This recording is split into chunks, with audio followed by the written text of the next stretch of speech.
he usually does, which is go to what he really wants to suggests was built into what the president was saying, is that he feels now, he recognizes now that he is vulnerable on this issue, that his early and instinctive reactions to, what happened in Ferguson, Missouri, and some of these other incidents have put him in a position where a lot of people look at that and say, listen, Mr. President, if you hadn't acted the way you acted about that, you wouldn't have seemed so to enable the idea that killing police is somehow okay. Now, he never said any such thing as that, but I think that's where he feels he's got some vulnerability. And his emphasis in his reactions to these things in the past have been to say, police acted stupidly in Cambridge.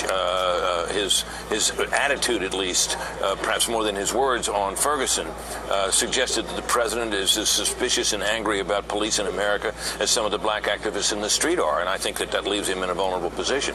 Guns are an issue, even here in Ohio, here in Cleveland. The police union here in Cleveland wants to... And the governor said, I can't suspend a law. But as earlier today, when Martha was doing her special, she had one of the top policemen here in Cleveland, and he said, look, we're on a tinderbox, and it isn't an anti-gun issue. He's saying if there's somebody with a gun, we want to know that that's not a law-abiding citizen. We want to know that's somebody who's breaking the law so we can focus on that person. And if there are a lot of people with guns, it just makes it harder for us to protect, as he said, the police and people as well as the delegates here at the convention. Quickly, Charles, final word. Look, you can make exceptions depending on the circumstance or the place for gun laws where you can suspend them. That would be reasonable. You could call back the legislature and pass an emergency measure. But this is not about gun control. It always ends up getting the Baton Rouge killings. This is a war on cops.